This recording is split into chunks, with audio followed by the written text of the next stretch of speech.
Então, irmãos, nós paramos aqui em Êxodo capítulo 6, versículo 13, na semana passada. E agora nós vamos aqui para uma sessão de transição. Vemos que Moisés, então, ele vem tratando aqui a situação dele com os israelitas, lembrando as promessas que o Senhor fez ao seu povo. E aí entra aqui uma genealogia, assim, de repente aparece esta transição aqui. Nela, Moisés tem em mente destacar a relevância do ministério levítico que vai vir a partir de Arão. Portanto, da própria família de Moisés, que ele era um levita, Arão, levita, então ele quer destacar, mas nessa genealogia, nós vemos que ele menciona os dois filhos mais velhos, que é Rúben e Simeão. Talvez mostrando que mesmo sendo Simeão, e aliás, primeiro Rúben, o mais velho, e Simeão, sendo eles os mais velhos, o que vai se destacar dentro dessas tribos é a linhagem sacerdotal que vem de Moisés e Arão. Muito bem. Vemos ainda nesse mesmo texto alguns destaques, Menciona-se aqui menciona 4 mulheres. Isso é raro numa genealogia, mas aqui nesse contexto aqui é mencionado no versículo 15, alguém pode ler? Pode ler o 15, alguém? Os filhos de Simeão, Jemuel, Jami, Boar, Jami, Zoar, Saul, filho de uma cananeia. São estas as famílias de Simeão. Nós vemos aqui a menção de uma mulher, filho de uma cananeia, Lembrando que nesse contexto os filhos de Jacó, eles casavam com outras mulheres. Temos lá próprio Judá e outros mais, mas aqui menciona por alguma razão esse filho que é de uma cananeia. Vemos também no versículo 20 outro detalhe aqui de uma mulher mencionada. Pode ler alguém? Arão.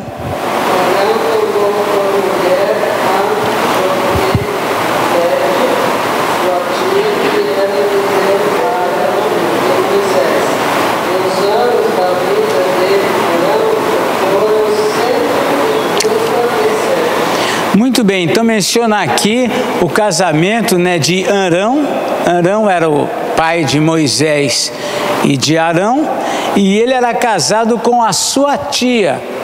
E naquele contexto, isso acontecia. Hoje há casamentos ainda entre primos, mas naquele contexto acontecia isso. Não significava, por exemplo, que a idade de uma tia e de um sobrinho, mas tinham muitos filhos e às vezes o tio, de repente, era mais novo que o próprio sobrinho. Eu conheci 2 amigos meus que eles eram colegas da mesma classe, só que um era tio do outro. E aí estavam eles lá. Então vemos aqui a Joquebede, que era a mãe de Arão e de Moisés. Menciona também Eliseba, Eliseba está aqui no versículo de número 23.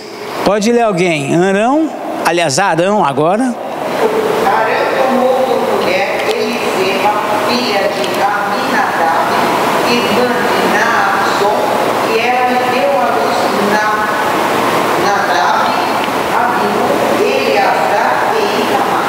Muito bem, Aqui Eliseba. E isso daqui na língua grega caminhou para Isabel, Caminhou para Isabel aqui esse nome. Vemos também no versículo 25, aqui finalmente mais uma mulher, no verso 25, Eleazar. Filho de Arão tomou por mulher para si uma das filhas de Fudiel, e ela lhe deu à luz Finéias.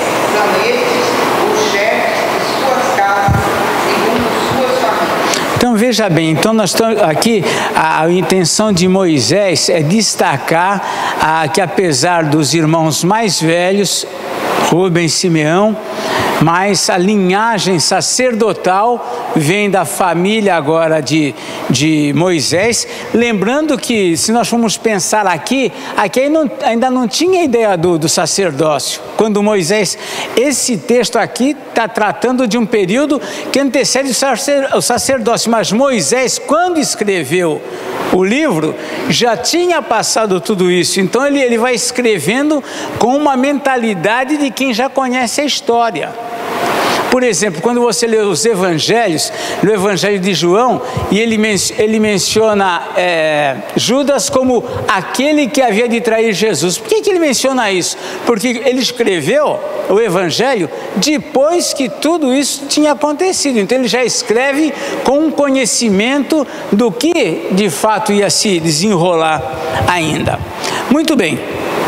Vemos ainda dentro dessa ideia, aqui a forma literária aqui que Moisés está escrevendo, ele escreve aqui sobre essa genealogia, destacando aqui no verso 26, ele fala: são estes Arão e Moisés, aos quais o Senhor disse: tirai os filhos de Israel da terra do Egito, segundo as suas hostes, segundo as suas tribos, né? A gente vai vendo que eles vão formando-se ali claramente em tribo, e são esses que falaram a Faraó, rei do Egito, a fim de tirarem do Egito os filhos de Israel. São estes Moisés e Arão. Moisés quer destacar essa linhagem que vai vir em frente. A partir daí ele volta a falar novamente com o Faraó, né?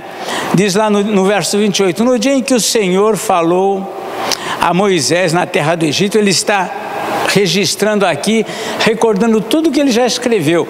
Isso era uma forma literária para a gente, mas espera aí, Moisés está repetindo. Era uma forma literária de se escrever, de se repetir.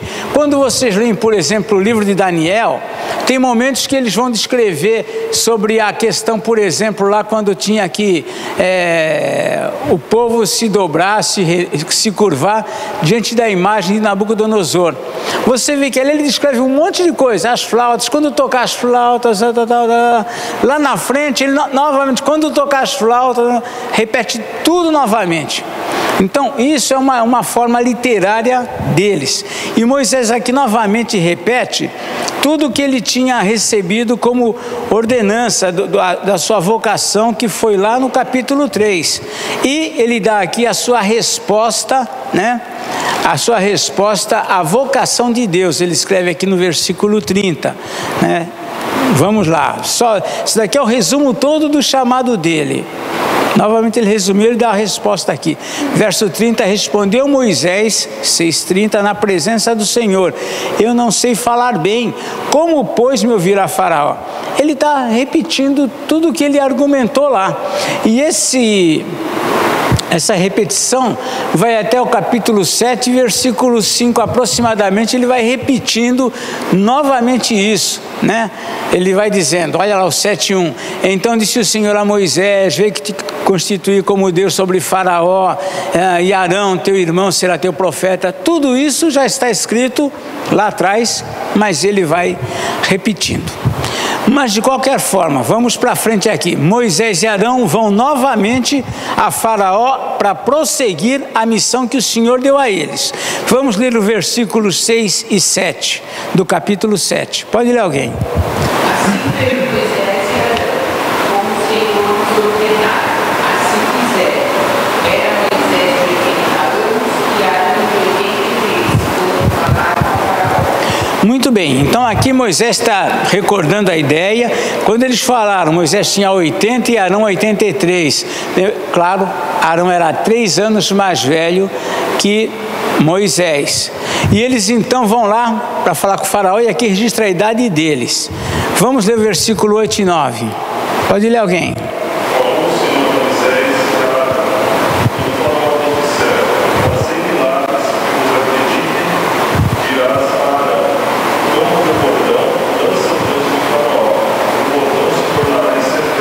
Veja só, Moisés vai novamente sempre puxando o que ele já falou lá, mas agora vai ser a prática disso. Antes é Deus falando aquela discussão toda, mas agora vai ser a prática, que ele vai chegar diante do Faraó e vai fazer tudo isso. Verso 10 ele diz, então Moisés e Arão se chegaram a Faraó. e fizeram como o Senhor lhes ordenara. Aqui está começando o encontro deles na prática, todos os poderes diante de Faraó. Lançou Arão o seu bordão diante de Faraó e diante dos seus oficiais, e ele se tornou em serpente. Então nós vemos aqui que aqui então começa o encontro real deles com o Faraó. O que acontece daí para frente? Pode ler alguém o 11 até o 13 agora. Faraó, porém, mandou organizar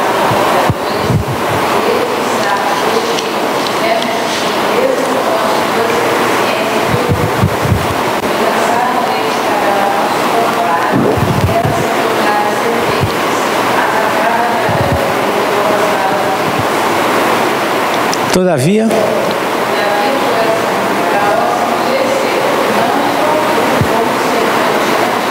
vejam só, eles foram lá, fizeram o que o Senhor disse, lançaram diante do Faraó o bordão, se tornou em serpente. Aí, para nossa surpresa, o que acontece? O Faraó chama os seus encantadores. Ele tinha lá junto dele, ele tinha um exército, ele tinha os encantadores. Naquela época era comum isso.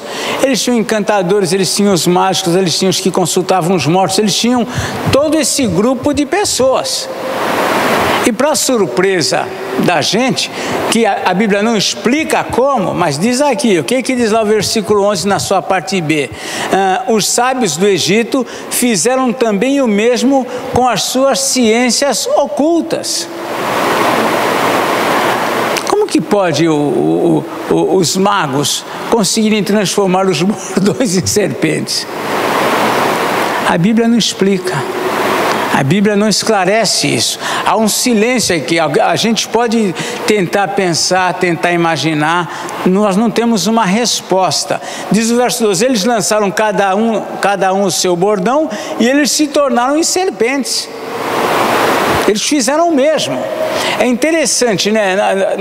Naquilo que Arão fez, revelava o poder de Deus. Mas nisso que os magos estão fazendo, de certa forma, digamos assim, ofusca aos olhos de quem está assistindo o poder de Deus. Nós vivemos num mundo que é muito assim, né? Sabemos que Deus faz milagres, que o Senhor é poderoso. Os homens às vezes conseguem fazer coisas que nós também duvidamos, e isso, para muitos, na mente de muitos, isso, digamos assim, como que tira o brilho da obra de Deus. Deus faz, mas olha, mas o homem faz o mesmo. Nós vemos acontecendo muito isso na ciência, na tecnologia. As pessoas mais capazes, mais inteligentes, por vezes, elas não dão atenção às coisas de Deus, porque para elas dá a impressão de que elas também fazem o mesmo. E os magos aqui transformaram aqui os bordões em serpentes. Aí acrescenta aqui Moisés no texto: mas o bordão de Arão devorou os bordões deles. E aí nós vemos que tudo isso contribuiu para aquilo que o Senhor já tinha dito que ia acontecer com respeito a Faraó. Todavia, o coração de Faraó se endureceu e não os ouviu, como o Senhor havia dito. Essa capacitação dos sábios, dos magos, certamente fazia parte do plano de Deus. A Bíblia nos afirma que ninguém pode fazer nada se Deus não permitir. Então, nós pensarmos que esses magos, de alguma maneira, tinham algum poder que pudesse, eles por si só, criar essa situação e fazer o mesmo, isso aí só aconteceu porque, em última análise, Deus permitiu que, de alguma forma, eles fizessem aquilo que a vara de Arão havia feito. De qualquer forma, vemos aqui que a serpente, o bordão de Moisés, devorou o bordão deles. Então isso daqui, esta cena, traz algumas lições para nós. Primeira, Deus pode permitir ao homem realizar coisas extraordinárias, as quais, à primeira vista, lhe causará a impressão de que há algum poder em suas mãos. Os magos, talvez, ali para Faraó é assim: os meus magos têm tanto poder quanto tem o seu Deus. O seu Deus transforma, deu poder para vocês transformarem bordão em serpente, os meus magos têm o mesmo poder. E isso é o que muitas vezes acontece dentro da questão do homem, né? Nós vemos cientistas, médicos, muitas vezes médicos se sentem deuses no pensamento deles. Alguns quando você fala, vou orar, eles desprezam isso, porque eles têm, é como se eles tivessem um poder para curar alguém, a ciência, o conhecimento suficiente para isso. Lógico que isso não é a totalidade dos médicos. Muitos cientistas eram cristãos, mas muitos dentro dessa área, eles atribuem a si próprio alguns poderes. Toda vez que o homem, tudo aquilo que contribui para o homem se sentir independente, ele acaba desprezando o próprio Deus.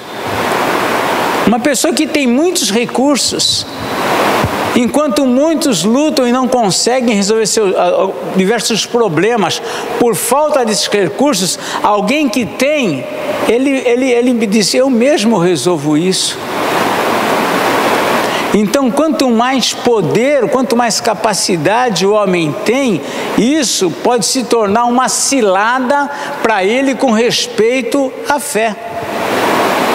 Porque ele vai acreditando: bom, Deus pode fazer, mas eu também posso, o meu dinheiro também pode.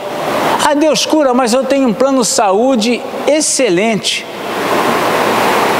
Então essas coisas afetam, e Faraó aqui estava sendo afetado por tudo isso. Um outro ponto: ainda que as obras de alguém possam impressionar e pôr em evidência a sua capacidade ou talento, as obras de Deus prevalecerão. O bordão de Arão devorou as serpentes, a obra de Deus prevalece. Não tem como a obra de alguém prevalecer sobre a obra de Deus. E o texto e essa situação nos ensina isso. Um outro ponto: nós não podemos ignorar que, segundo os seus propósitos, Deus pode permitir que o diabo realize coisas extraordinárias. Propósitos de Deus. Quando Paulo estava andando lá pelas ruas lá de Filipos, ele encontrou aquela mulher possuída por um demônio que adivinhava e dava lucro aos seus senhores. Nós estamos vivendo uma situação no Brasil muito interessante, essa questão do João de Deus, né? Muitas pessoas foram curadas. Não sei se vocês chegaram a ver algum tipo de cirurgia espírita que ele faz. Mas é uma coisa que você, às vezes é inexplicável. A pessoa, sem auxílio de uma anestesia, simplesmente pega, começa a cavocar e estira alguma coisa. E muitos dão testemunho que foram curados. Mas quando a gente olha para a fonte, né, Jesus falou: olha, pelo fruto vocês vão conhecer a árvore. Então Satanás pode fazer coisas, por quê? Porque Deus permite que ele faça, não é porque ele tem o poder para auto-administrar isso, mas Deus permite que ele faça, e segundo os planos de Deus, ele pode fazer isso. Sobre a família de Jó, foi destruída. Choveu pedras lá sobre a sua fazenda, matou seus filhos, tudo aconteceu. Deus permitiu que ele fizesse isto. O pessoal às vezes fala para liberar o espírito e amarrar Satanás. Satanás está amarrado, o espírito está livre. Mas Deus permite, segundo os propósitos dele, que o inimigo tenha poder. E quando nós olhamos aqui, essa luta aqui está entre o mal, que se refere aqui a Faraó e todo o Egito, uma nação pagã, uma nação que era idólatra, uma nação que adorava os mortos, e o povo de Deus. E de repente vinham os magos do Faraó e faz coisas que a gente fala, mas como é que pode isso? Então, Deus pode permitir que Satanás, realize obras extraordinárias. Muito bem, um quarto ponto. Assim como se dava com Faraó, o fato das pessoas verem que conseguem resolver suas dificuldades, aparentemente sem intervenção divina, lhes faz sentir-se independentes, autossuficientes. É curioso que eles não conseguiram resolver a situação, mas eles viram que os magos faziam o mesmo que, entre aspas, Deus poderia fazer. E isso fez com que o faraó dissesse, olha, continuou com o coração endurecido, como o Senhor já havia dito anteriormente. Na verdade, o homem deveria reconhecer que tudo o que ele faz, ele somente faz pelo poder de Deus. Tudo que alguém pode fazer, só faz pelo poder de Deus. Se alguém é inteligente, não há nenhum mérito em ser inteligente. Foi Deus quem dotou essa pessoa. Se alguém é capaz em alguma área, tem algum talento especial, nada para que ele se ensoberbeça. É Deus quem concedeu esse talento, essa capacidade. Mas a tendência do homem é atribuir, ao invés de dar glória a Deus por aquilo que ele faz, ele traz a glória para si mesmo. É isso que acontece. Começamos a pensar que somos nós que fazemos, somos nós que temos a capacidade de fazer isso. Criticamos aqueles que não fazem o mesmo que nós, nos achamos melhores que esse ou que aquele porque ele não faz o que nós fazemos naquela área. Criticamos aqueles que não subiram quando nós subimos, esquecendo que nós não subimos por nós mesmos. Ninguém pode fazer, como disse Jesus lá em João capítulo 15, ele diz, sem mim nada podeis fazer. Se você faz alguma coisa extraordinária, glorifique a Deus com isso. É Ele que te capacitou. Quando Paulo escreve lá a carta, ele fala, quem que te fez sobressair? Quem que tem alguma coisa que não tenha recebido? Ninguém. Então não há nenhum mérito. Então essas coisas que acontecem de especial, na verdade, não brotava de um grupo de magos de Faraó, mas tudo o que está acontecendo procedia primeiramente de Deus. Deus quem está permitindo que estas coisas aconteçam. Até o próprio Nabucodonosor, quando estava no auge do seu poder, lá em Daniel capítulo 4, ele vai lá imagina ele naqueles jardins que ele construiu, aquela cidade extraordinária, e ele olha para aquilo tudo e diz, não é esta Babilônia que eu construí com o meu poder? Era isso que ele pensava. E aí ele ouviu uma voz dizendo, olha, acabou, basta. A partir dali ele perdeu a memória, viveu como um bicho, e depois ele veio a reconhecer que os céus domina, que o Senhor é que domina, que o Senhor é quem age. Muito bem. Então, sobre este assunto, sabemos que é o Senhor quem dá ao homem as suas capacidades, e os sábios não fariam o mesmo que fez o bordão de Moisés, sem que o Senhor, por alguma razão, permitisse. Esse é o ponto que nós vemos aqui. Quanto ao diabo, sabemos pela palavra que ele é dotado de capacidades, porém estas estão sujeitas ao Deus Todo-Poderoso. Muito bem, a partir daí nós vimos aqui a primeira praga. Vê então a primeira praga. Pode ler alguém lá os versículos 14 e 15. Diz o Senhor a Moisés, o coração de Faraó está obstinado, recusa deixar o povo, vai ter com Faraó pela manhã, ele sairá das águas, estarás à espera dele na beira do rio, tomarás na mão o bordão e se tornou serpente. Muito bem, então nós vemos aqui que o Senhor já está esclarecendo para Moisés o que já tinha dito antes, que o coração de Faraó seria endurecido. Aqui ele diz estar obstinado e recusa deixar ir do povo. Ou seja, ainda que Moisés fosse derramar essas pragas, Deus fosse derramar através de Moisés essas pragas, o coração de Faraó estava obstinado, não iria voltar atrás, não iria ceder. É essa a ideia. E é lançada então a primeira praga sobre o Egito, né? Vemos aqui que as águas se tornam em sangue. Vamos ler os versículos 16 e 17.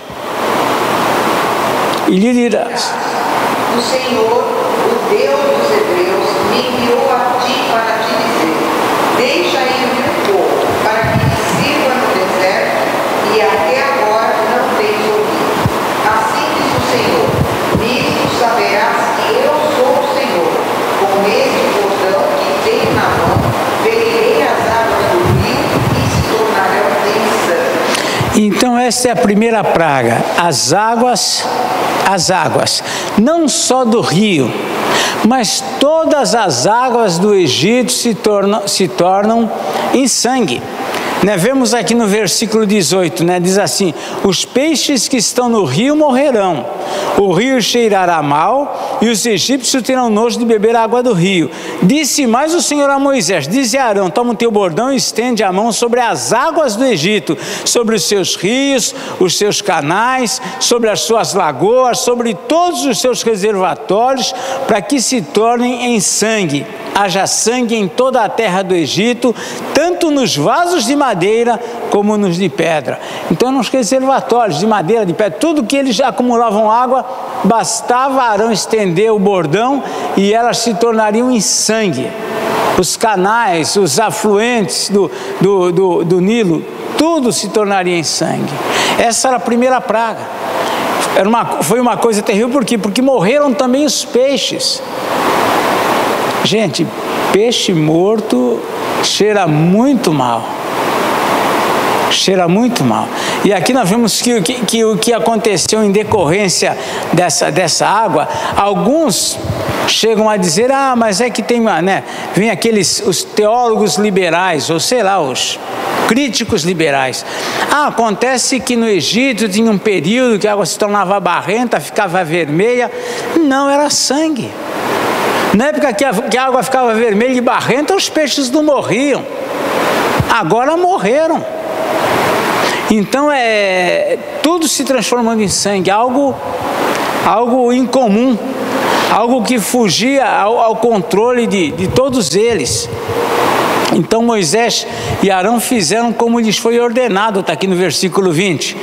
Fizeram Moisés e Arão como o Senhor lhes havia ordenado. Arão, levantando o bordão, feriu as águas que estavam no rio à vista de Faraó e seus oficiais, e toda a água do rio se tornou em sangue. E aí repete novamente a ideia: de sorte que os peixes que estavam no rio morreram, o rio cheirou mal e os egípcios não podiam beber a água do rio, e houve sangue por toda a terra do Egito. Mas o que acontece? Os magos, mais uma vez os magos, Pode ler alguém o 22 e o 23.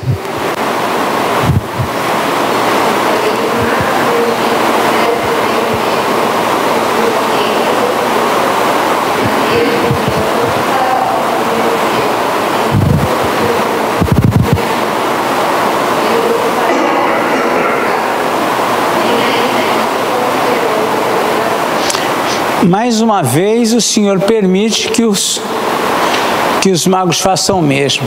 E repetimos novamente, não temos uma explicação como é que eles fizeram isso. Como é que eles fizeram? Não sabemos. Deus estava permitindo que os magos aqui repetissem o mesmo que o Senhor estava fazendo de uma forma miraculosa. E o que acontece com isso? Faraó, quando vê que aquilo que o Senhor faz, os seus magos fazem, ele fala: deixa acontecer. Nesse contexto, nós vamos perceber que, embora todas as águas, todas as lagoas, onde Arão estendeu o bordão, se tornou em sangue, mas Deus permitiu que eles cavassem outros poços, e desses poços eles tirassem água pura. E é lógico, aí o faraó mais uma vez se endurecia, mas tudo faz parte do plano de Deus, né?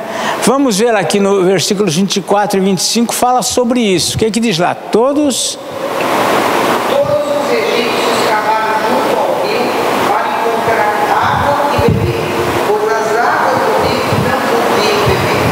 Assim se passaram 7 dias, depois que o Senhor feriu o rio. Então nós vamos percebendo que essas pragas todas vão ser derramadas em um curto espaço de tempo. Então o Senhor feriu as águas, eles conseguiram, então eles encontravam água para beber, só não bebiam as águas do rio, onde foi o bordão de Arão foi colocado, outras águas, mas eles conseguiram extrair água de outra maneira, cavando poços, encontrando água, e tudo isso contribuía para que o coração do faraó permanecesse endurecido. Muito bem. Uma das coisas também que tem a ver com essa praga, com essa água do Nilo se transformando em sangue, não só era a questão de mostrar um poder, algo sobrenatural, mas o rio Nilo era um rio venerado, adorado pelos egípcios. Ele era como um deus para os egípcios. Esse rio ficando desse jeito, é como se o Deus deles estivesse enfraquecido. Para eles era o Deus que alimentava eles, era o Deus onde eles navegavam, era o Deus de onde eles tiravam o alimento do peixe, de onde eles tiravam a água para as irrigações. O rio Nilo era venerado por eles, era adorado, era como um Deus. Então o Senhor com isso está mostrando para eles que o objeto que eles confiam como um Deus não era superior ao Deus dos hebreus. Então foi atingido todas as águas do Egito. O Senhor querendo humilhar, querendo revelar ao povo egípcio, ao faraó, que ele era Deus e que ele era superior a toda a divindade do Egito. No caso aqui, o rio Nilo. Tudo cheirando mal, tudo podre por causa do sangue, por causa dos peixes que foram mortos. Muito bem.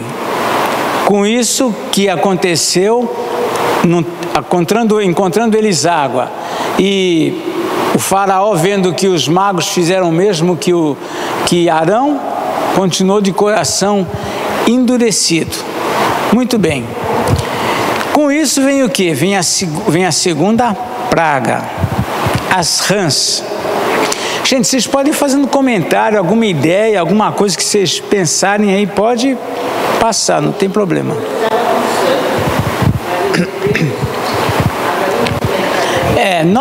Veja só como é que é a coisa. Nós, nessas pragas, aliás, nesse contexto da água se tornando em sangue, nós não vemos nenhuma ligação, até porque a terra de Gósen, não sei se vocês, eu acho que eu não mostrei no mapa, Canaã ficava aqui assim. Então aí eles desceram aqui até o Egito, até aqui embaixo.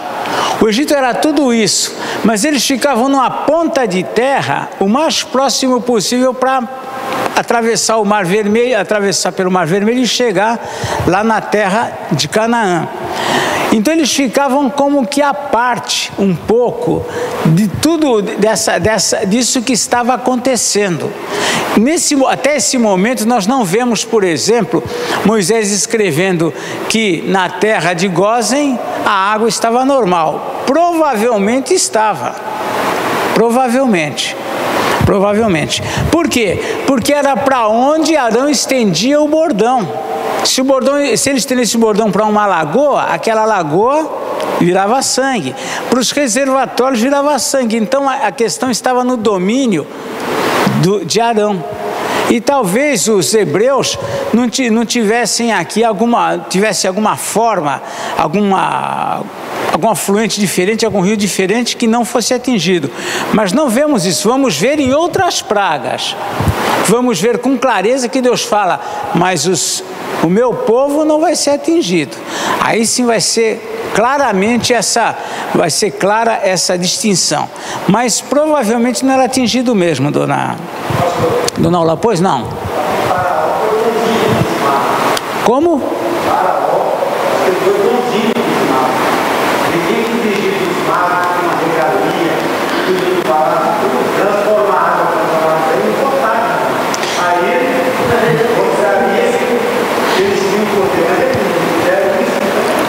A gente vai ver na segunda praga, vai acontecer novamente a coisa, e a gente vai ver o seguinte: o homem tem capacidade de multiplicar o problema, mas não tem a capacidade de resolver.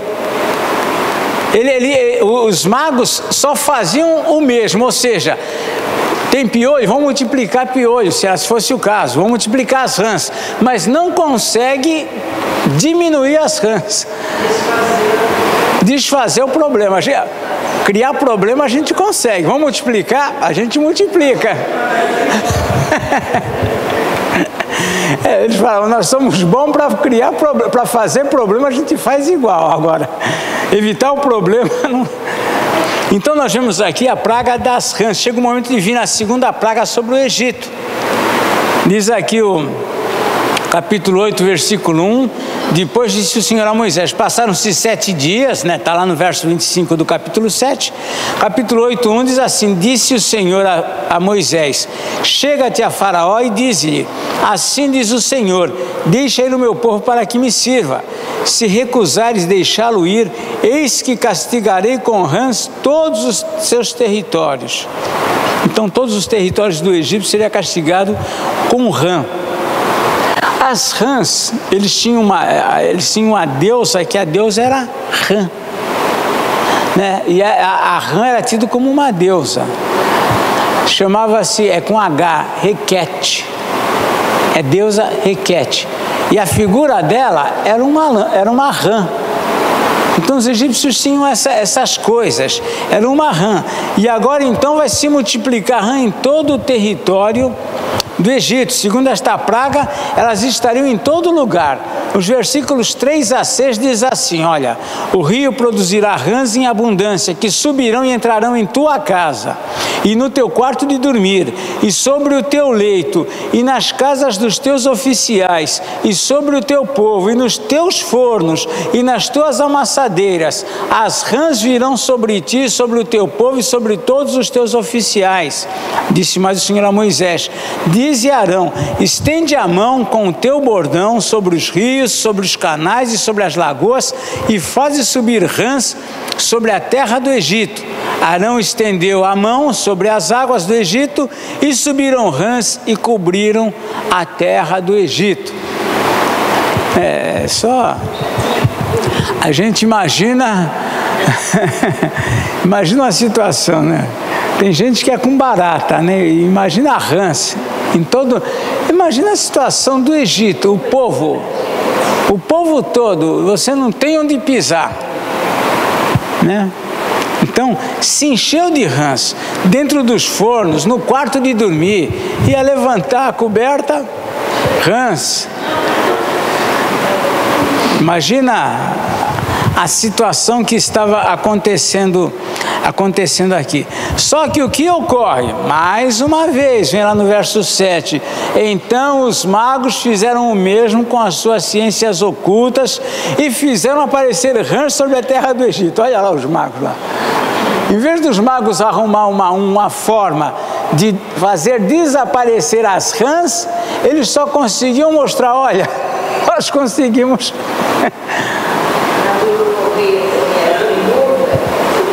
Mas estava lá, né? O fato é que eles não conseguiam resolver a dificuldade, eles conseguiam aumentar e piorar a aflição. E nesse ponto, nós somos semelhantes a eles, né? Nós, por vezes, conseguimos aumentar os problemas, mas nem sempre conseguimos resolver os problemas, conseguimos as soluções. E esta praga, diferente das que da anterior, onde a água se tornou em sangue, incomodou Faraó a ponto dele pedir que Moisés intercedesse por ele, se dispondo até a liberar o povo para oferecer sacrifício ao Senhor. Está lá no versículo 8. Pode ler alguém 8?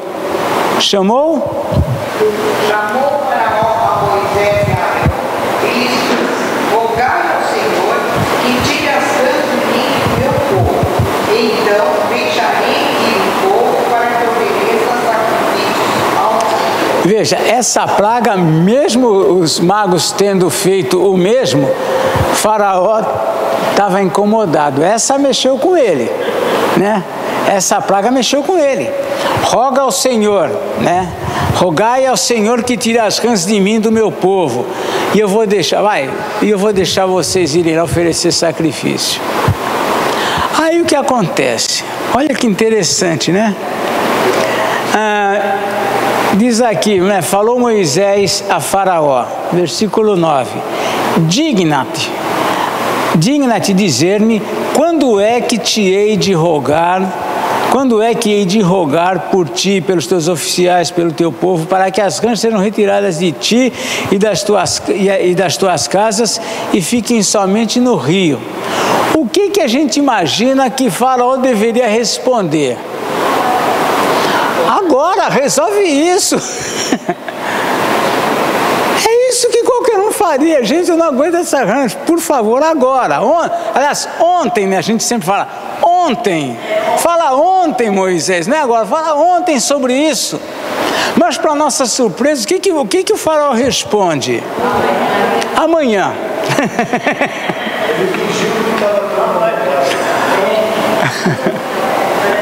Impressionante, né? Como? Amanhã. Olha aqui, que situação, né? Amanhã. As rãs estavam na cama, no forno. Se eles tivessem geladeira, estava dentro da geladeira, nas gavetas. Qualquer pessoa com bom senso responderia: agora, imediatamente, Moisés, tira esse negócio daqui. Só que muitos, né, aí vem uma lição para nós. Muitos agem com respeito. Pois não, fala, Mauri. Pode falar.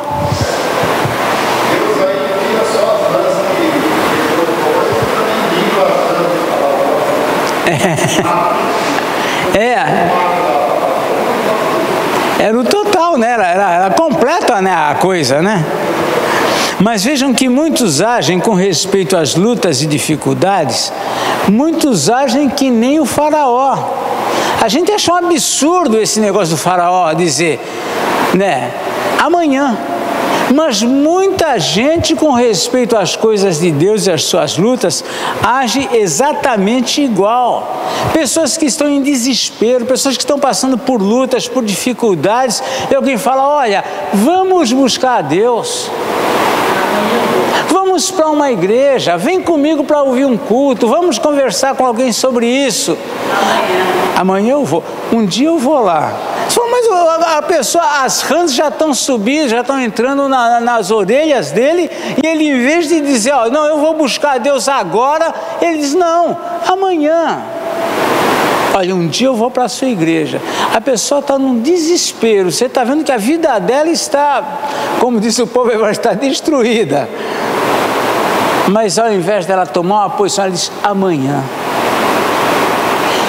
Muitos crentes vivem dessa forma, a coisa está complicada, ele sabe que precisa tomar umas posições, ele sabe que tem que deixar o povo sair para oferecer, por assim dizer a coisa, ele sabe o que tem que fazer, mas ele diz, não, amanhã eu vou tomar uma posição,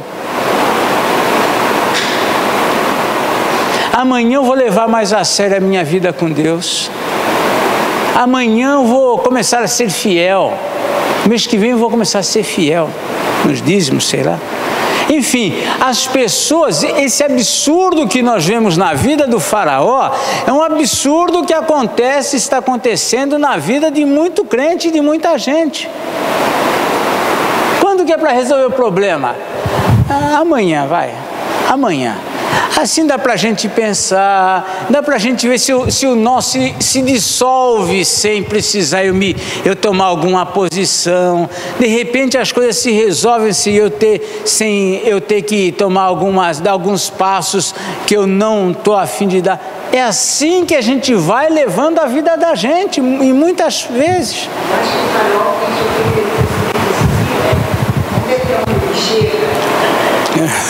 Só que já estava tudo perdido, né?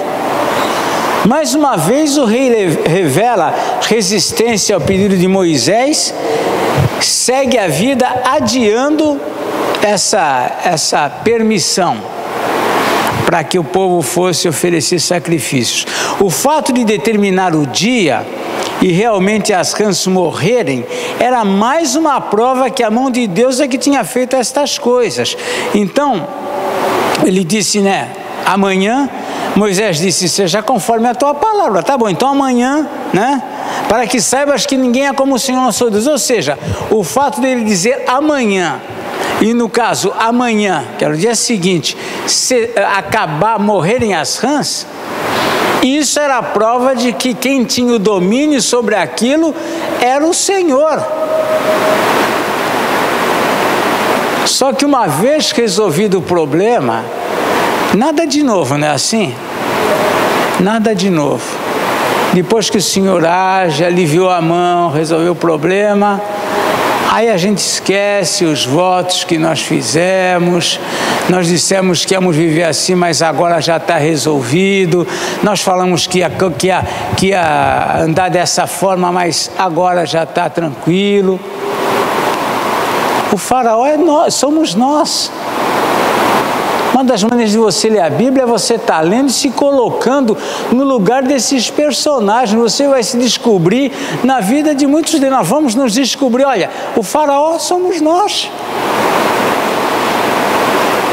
Que resistimos, que lutamos, que estamos passando pelas dificuldades, mas não cedemos. Estamos vivendo uma vida cristã às vezes vazia, mas não fazemos nada para melhorar. Achamos que num dia a gente vai acordar e o coração vai estar cheio do Espírito Santo. Não tomamos as medidas necessárias. Nós vamos, olha, quando? Amanhã. É que nem o regime, né? É que nem a dieta. Segunda-feira, né? Segunda-feira a gente começa. Então, nós vamos aplicando essas coisas na nossa vida e vamos descobrindo isso. Então, conforme o combinado, Moisés intercedeu, né? Intercedeu e as rãs morreram. No versículo 11 diz lá, retirar-se-ão as rãs de ti e das tuas casas e dos teus oficiais do teu povo ficarão somente no rio. Então saíram Moisés e Arão da presença de Faraó. Moisés clamou ao Senhor por causa das rãs, conforme combinara com Faraó, e o Senhor fez conforme a palavra de Moisés. Morreram as rãs nas casas, nos pátios, nos campos. Então imagina o caos que ficou mesmo com as rãs mortas. Imagina o cheiro, né? Imagina o cheiro disso. Diz assim o versículo 14, ajuntaram-nas em montões e montões, e a terra cheirou mal. Muito bem, irmãos, nós vamos vendo aqui essas lições, né, que a gente vai aprendendo. Resolvido o problema, como nós dissemos, vendo porém o faraó, versículo 15, que havia alívio, continuou de coração endurecido e não os ouviu. Nada de novo, né? Muitos, enquanto estão dentro do problema, buscam a Deus, clamam ao Senhor, se dispõem, olha, eu vou viver assim, eu vou fazer diferente, aí o problema aliviou. Esquece. É assim. Faraó é apenas um homem que tem, né, coração como o nosso. Irmãos, eu não vou entrar na outra praga, porque aí vamos começar, né, mais um bloco aqui. Então a semana que vem nós continuamos aqui no verso 16, anota lá, dona Ula. Isto. Imagina piolhos, gente. Imagina o Egito se coçando, né? Mas é isso, né? Nós estamos vendo que essas coisas que o Senhor está maltratando, né, está né, mostrando o seu poder, são coisas ainda que não são coisas que ainda que estão matando os egípcios. São coisas que apenas mostram o seu poder e que traz um desconforto para esse povo. Mas eles, né, o faraó continua endurecido. Semana que vem a gente fala um pouquinho sobre essa praga, que tem um ponto também muito interessante. Nela Deus vai dizer, olha, só vai ter, não é nada das moscas, que o Senhor vai dizer, ó, as moscas só vai ter moscas aqui para os egípcios. Na terra de Gósen não vai ter mosca. Como que é feito isso? Eu não sei. Eu ainda comentando hoje com o seu José Luiz, como que Deus dá ordem às moscas e diz, olha, vocês só vão até aqui, ó. Pois é, mas não, isso é uma outra história.